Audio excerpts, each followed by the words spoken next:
안녕하십니까.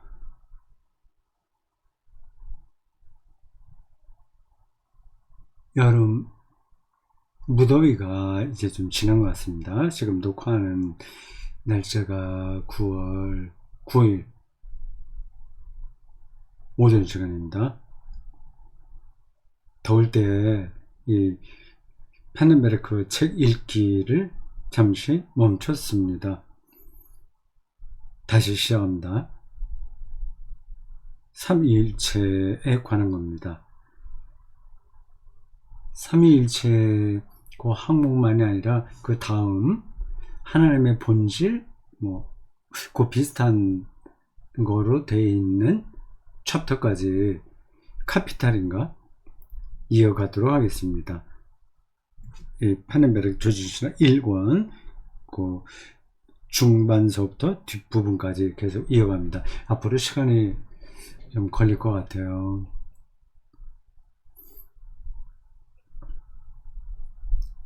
저도 이 책을 전체를 다 읽어보지는 않았습니다. 그리고 지난 여름에 좀 한두 달 쉬는 바람에 전체 흐름도 약간 이제 놓쳤고요. 자, 30번째 마지막 단락의 그 문장을 다시 한번 읽으면서 넘어가도록 하겠습니다. 507조 중간 패러그래프입니다. 통치는 부터 시작하는 문장을 읽어보겠습니다. 통치는 이런 말 자체가 우리에게 어떤 일상적인 용어가 아니라서 약간 낯설게 느껴지죠. 이런 책을 읽을 때 그거를 극복하는 게 우선입니다.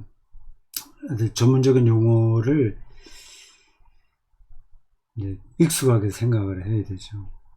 그리고 다른 방법이 없습니다. 자꾸 읽고 생각하고 또 대화하고 하는 겁니다. 근데 신학을 전공하지 않은 분들에게 그런 걸 요구하기는 힘들죠. 마치 양자역학, 물리학을 전공하지 않은 사람이 그 전문적인 책을 읽는 거하고 비슷해요. 그 용어가 우리가 아직 낯설긴 하겠지만 자꾸 듣다 보면 익숙하게 될 때가 올 거고요. 뭔가가 남는 게 있을 겁니다. 통치, 다스림, 하나님이 통치하신다 라는 거예요. 하나님 나라가 가까이 왔다고 하는 예수님의 말씀에 따르면 그 나라는 바로 통치이거든요. 하나님은 통치하는 방식으로 존재하시는 겁니다. 하나님은 어떤 사물처럼 있는 게 아니라 그분의 속성은 기본으로 통치예요.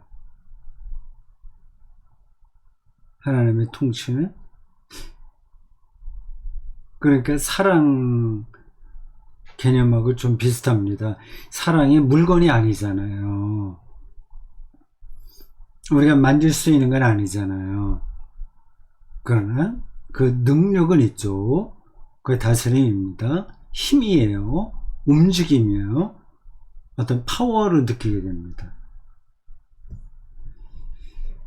통치는 이미 하나님의 내재적 삼위일체의 삶 속에 위치한다.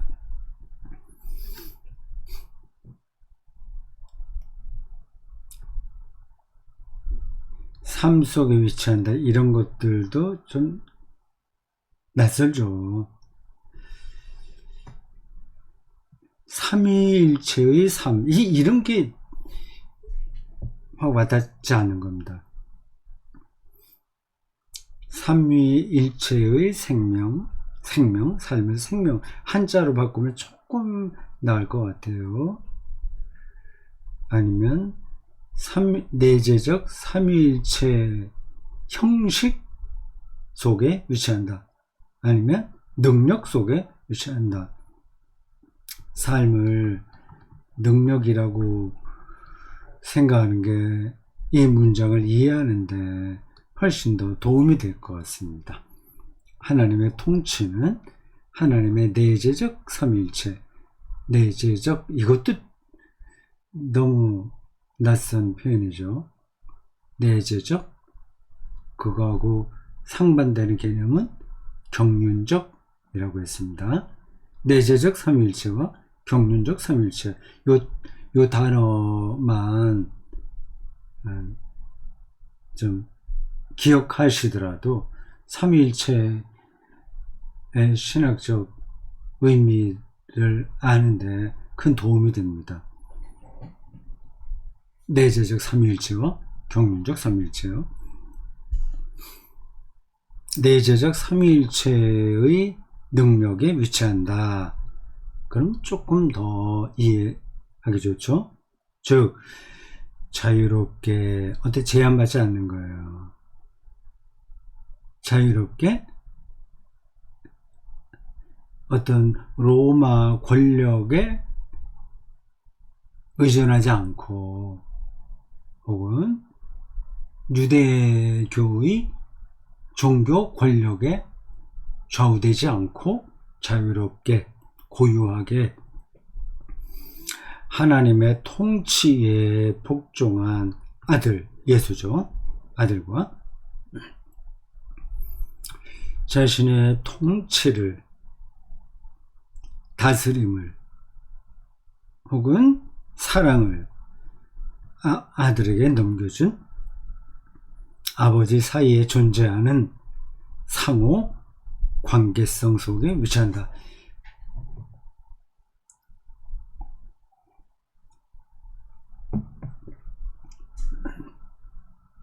상호 관계성, 게겐 자이티히카이트, 독일어로 그렇게 되어 있습니다. 게겐, 서로 대립해서 게겐 자이티, 게겐, 뭐 앞에 있는 거예요. 영어로 against 라는 전치사가 여기에 해당할까요? 상호, 이렇게 관계를 맺는 거죠. 게겐 자이티카이트 속에 위치한다.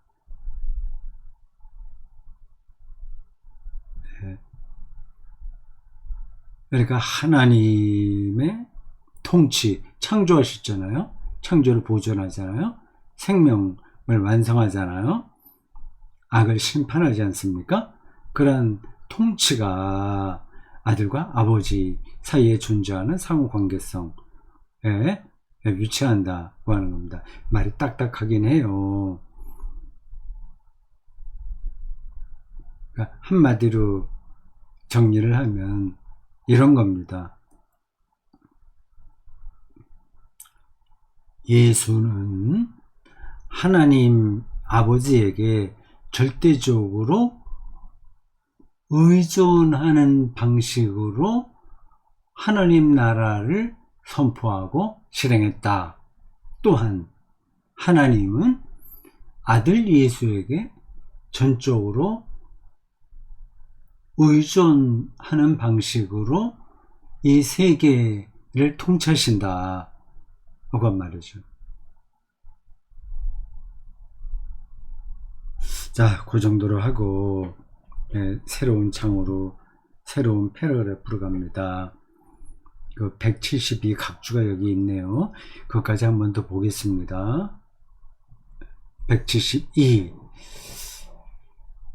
아들과 아버지의 상호 관계성, 여기 중요한 거예요. 게겐 자이티히카이트 앞에 나온 거예요. 게겐 자이티히카이트,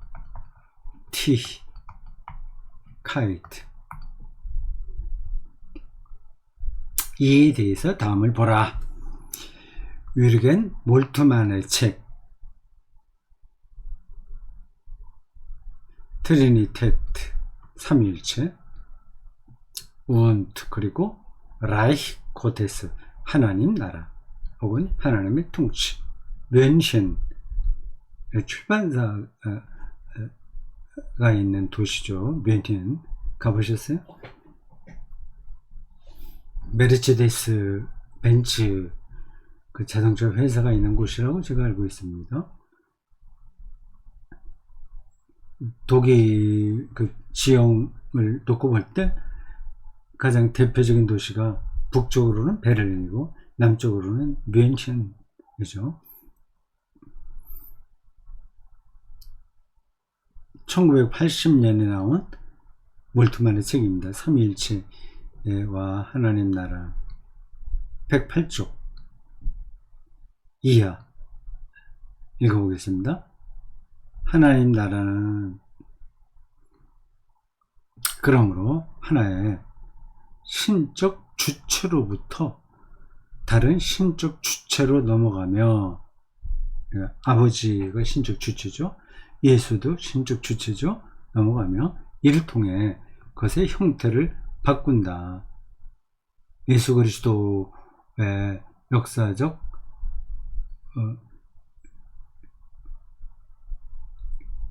하나님 나라 선포와 실행, 그건 이제 하나님이 하는 방식하고는 달라지는 거예요. 초월적인 거하고 아닌 거죠. 이 역사 안에서 벌어진 거니까요.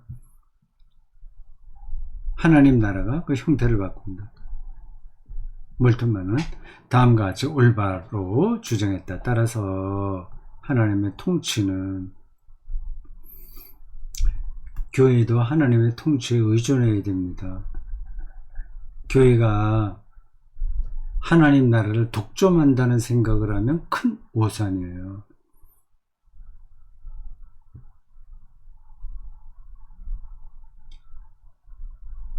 교회가 존재하는 이유는 하나님의 통치가 어떻게 이 역사에 실행되느냐를 변증한다는 데 있습니다. 자기는 주인공이 아니에요. 그걸 증언하는 사람들의 무리인 거죠. 증언하는 사람들은 자기를 얘기하려고 하면 안 되고 증언해야 될 대상을 이야기해야 됩니다. 그 대상이 확정되는데 자기가 도구로 사용되어야 됩니다. 그런 점에서 교회의 확장주의는 건강한 게 아닌 거죠. 근데 일반 신자들에게는 눈에 보이는 교회가 거의 하나님 나라와 똑같으니까 교회의 우선주의에 떨어질 수밖에 없습니다. 교회가 필요 없다고 하는 게 아니라 그 역할이 어떠냐를 분명하게 알아야 된다는 겁니다.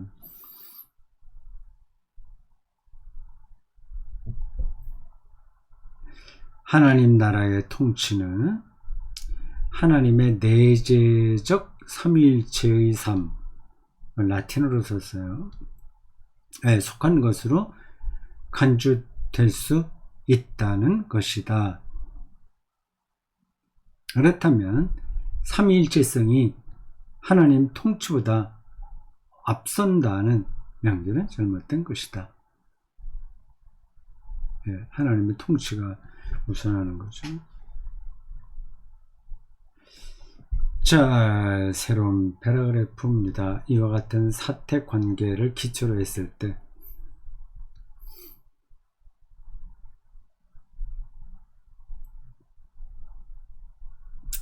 직역이라서 이렇게 좀 딱딱해요. 그러니 생각하고 제가 읽어야 됩니다. 그거 어쩔 수가 없어요. 더 멋있게 번역할 수가 없습니다. 근데 어쨌든 우리가 말하는 방식은 아닌 거예요. 근데 그 문장과 그 패러그래프 전체 맥락이 어떤 걸 얘기하는지만 잘 따라가면 됩니다. 번역서를 읽을 때 한계가 있는 거죠. 비로소 예수의 십자가에 대한 삼위일체론적인 연관성을 언급할 수 있다. 그리스도의 예수 그리스도의 순환은 단지 영원한 로고스가 받아들인 인간적 본성에만 관련된 사건이 아니다. 일일이 제가 이거를 외국어 번역하듯이 또 설명하기에는 좀 그렇죠. 근데 사실 설명이 필요하긴 한데 좀 여기 어렵습니다.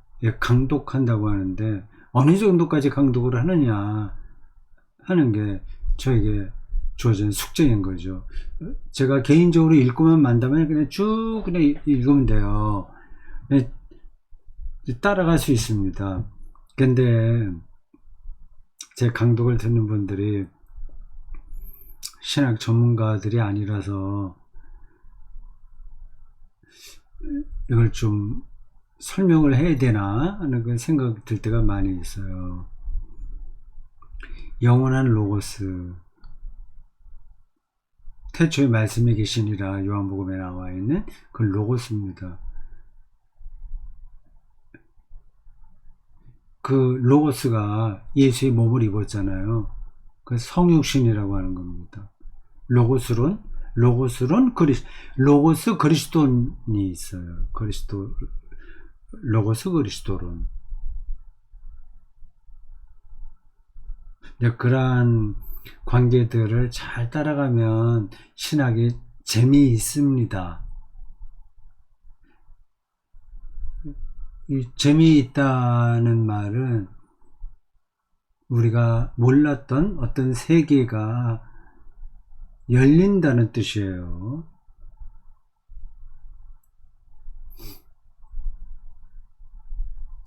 그런 느낌을 이런 책을 읽으면서 제가 잔소리 같아서 미안합니다. 중간에 군말이 너무 많죠.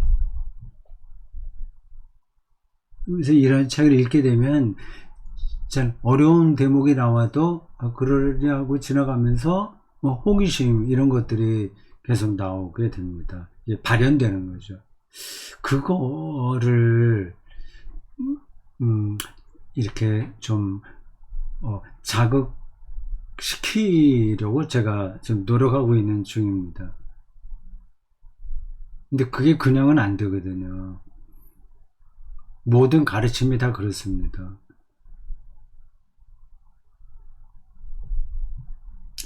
영원한 로고스가 받아들인 인간적 본성, 예수를 얘기하는 거예요. 인간적 본성, 예수가 인간적으로 살았잖아요. 온전히 인간이잖아요. 우리와 똑같은 그런 조건에서 살았잖아요. 그러니까 영원한 로고스가 받아들인 인간적 모습, 성육신을 가리킵니다. 관련된 사건만이 아니다. 순환을 마치, 그러니까 이거는 예수에게만 한정되는 게 아니라는 얘기입니다. 하나님의 고난까지 이어지겠죠, 당연히. 그게 말이 될까? 그런 생각도 듭니다. 마치 하나님의 삼위일체적 삶. 삶이라는 단어가 앞에도 나와도 내가 조금 멈칫했는데 이게 확 우리에게 와 닿는 그런 번역은 아니란 말이에요. 아마 독일어 레벤일 겁니다. 꼭 삶이라는 단어로 번역을 했어야 되나? 앞에서 얘기한 대로 능력이라는 게 더 나을 것 같은데요. 근데 레벤이라는 단어가 나오는데 그걸 또 능력으로 번역하면 또 맞는 것도 아니에요. 독일에 능력이라는 단어가 따로 있으니까요. 어려운 문제입니다. 하나님의 삼위일체적 의미로만 본다면 능력이 더 맞아요. 여기서는 하나님의 삼위일체적 생명, 하나님의 삼위일체적 존재 방식, 하나님의 삼위일체적 삶의 영원한 휴식에는 조금도 관련이 없다는 듯이 말이다. 갑자기 영원한 휴식이라는 단어가 왜 들어왔을까요?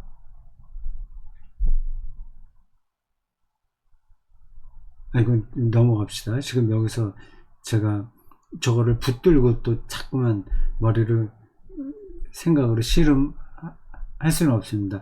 하려면 할 수는 있겠어요. 왜 영원한 휴식이라는 말이 저 들어왔는지에 대해서 여러 가지를 생각할 수 있긴 있는데, 일단은 별로 이렇게 어울리지 않는다는 느낌이 들어요. 뒤에 또 조금 보충되는 게 나올지 모르겠습니다. 일단 그건 지나가도 돼요. 인간적 본성에만 관련된 사건이 아니라 삼위일체적 삶의 영원한 휴식에도 관련이 있다는 뜻이잖아요. 이 영원한 휴식이 갑자기 들어왔을까요? 오히려 예수의 죽음 가운데 그의 하나님, 예수의 하나님, 그리고 그분 아버지, 예수 아버지의 신성이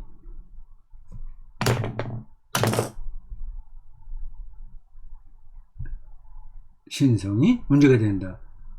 그렇죠. 하나라고, 삼위일체라고 하니까, 단일하니까 예수가 죽었다면 하나님도 죽는 건가? 하나님은 죽지 않고 예수만 죽는다면 삼위일체의 단일성에서 또 문제가 벌어지지 않나, 그런 이야기가 되는 겁니다. 173번 각주 몰트만 이야기 이렇게 되어 있습니다. 데어 게 크로이츠 끝에 곧, 이것도 유명한 책입니다. 십자가에 달리신 하나님,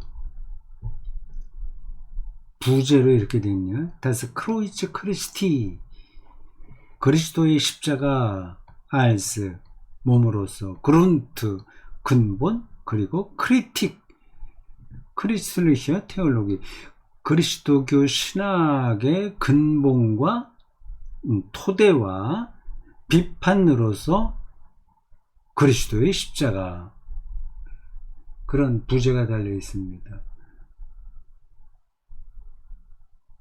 하나님이 죽었다고 하는 게 예수 그리스도 사건을 통해서 우리가 바라봐야 될 어떤 관점인데, 과연 오늘날의 신학이 그 대목을 얼마나 정확하게 붙들고 있느냐 하는 문제의식이 이 책, 몰트만의 책에 담겨 있습니다. 물론 번역되어 있어요. 헤겔 이후로 볼 수 있는 것처럼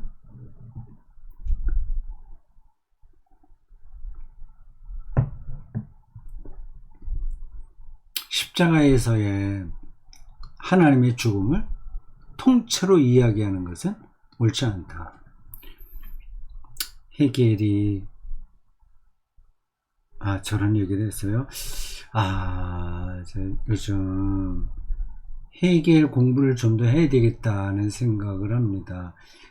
이런 공부들은 신학교 학부와 대학원, 아니면 최소한 석사, 박사과정 때, 아니면 젊은 목회자일 때 많이 했어야 되는데, 그 토대가 부족합니다.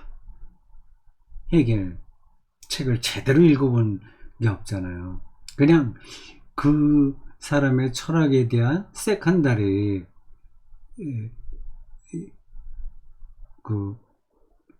그것만 이제 주워 들은 거죠. 헤겔 신학이 어때? 그의 절대정신이 어떤 뜻이야? 이런 정도로만 아는 거거든요. 네, 헤겔이 말하는 정신, 가이스트잖아요. 그게 성경이 이야기하는 영이란 말이에요. 가이스트. 근데 그 관계가 어떠냐 하는 것들을 잘 알아야죠. 그 최선도 신학을 공부하는 사람이라고 한다면 헤겔의 정신현상학, 네? 이 책은 꼼꼼하게 읽어야 되는 거 아닌가요? 저는 못 읽었어요. 책을 이제 붙들기는 해봤죠. 도서관에서. 근데 그걸 읽지는 못했습니다. 방대한 책이기도 하고. 제가 읽어도, 젊었을 땐 뭐 읽어도 잘 이해가 잘 안 됩니다. 지금은 이해할 수 있을 것 같아요. 근데 시간이 없어요. 그냥 우스갯소리로 지금 현재와 같은 저의 어떤 지적 관심과 어떤 수준,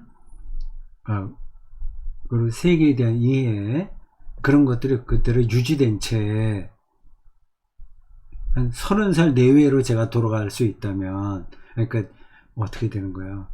한 40년 전으로 돌아간다면 그렇게 되는 거죠. 40년. 지금 72살이니까 40년. 네. 그러면 뭔가 더 깊이 있게 공부를 하고 싶다 하는 생각이 듭니다.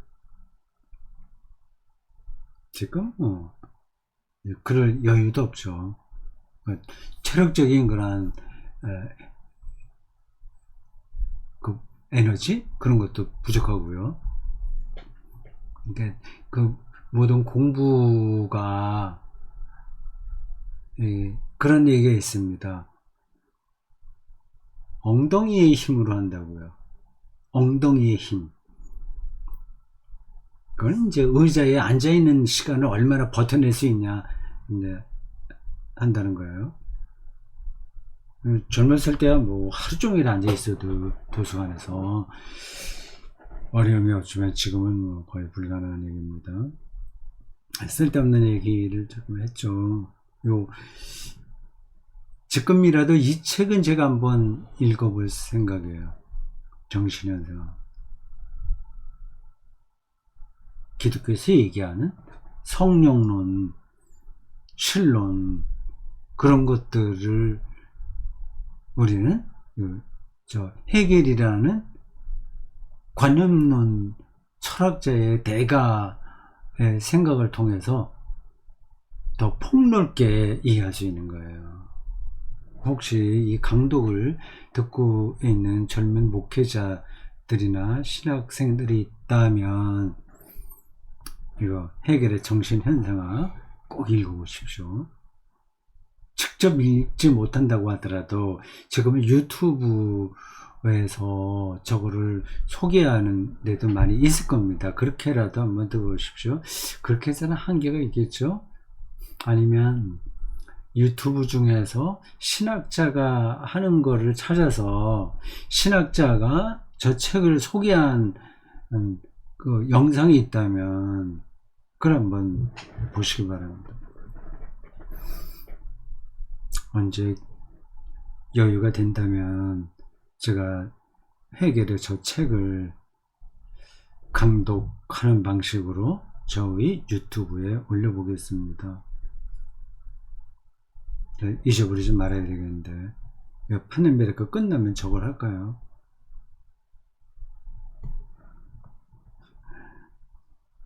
헤겔 폴레중엔 강독이라는 뜻입니다. über die Philosophie der Religion 3 종교, 철학, 강독 세 번째. 그의 책 또 있네요. 글라우벤 und Wissen. 이런 책도 있어요. 헤겔에게. 정말 흥미로운 제목입니다. 철학자가 저런 제목의 책도 썼단 말이죠. 헤겔은 거의 신학자입니다. 믿음과 비센, 암이에요. 제목이 그렇습니다. 믿음과 뭐 지식이라도 좋고요. 믿음, 비센, 알미라는 거거든요. 날리지, 노우, 믿음과 비센. 123쪽 이하에 보면 헤겔의 사상, 그의 사상과 니체의 하나님 죽음에 대한 진술 사이의 관계를 설명하는 널리 알려진 문헌에 더하여 여기서는 다만 융엘의 상세한 해석 뭐 등등등등, 융엘, 에바르트 융엘, 게하임네스 데 벨트, 세계 비밀로서의 하나님,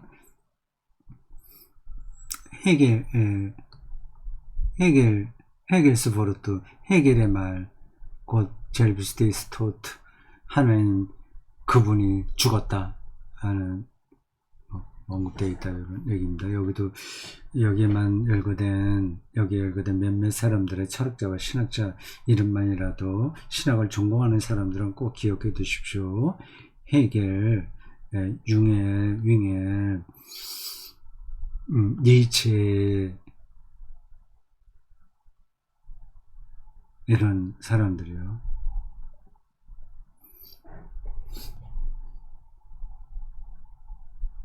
공부할 건 많은데 읽을 것도 많고 나이는 들어가고 시간은 부족하고 그렇죠?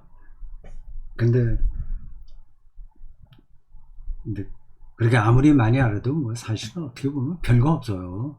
제가 그냥 40년 전으로 돌아가서 30 내외라고 한다면 정말 더 열정적으로 이런 모든 학문의 세계와 뭐 등등 한번 맞서서 배워보겠다 하고 말을 하지만 그게 구원은 아닙니다.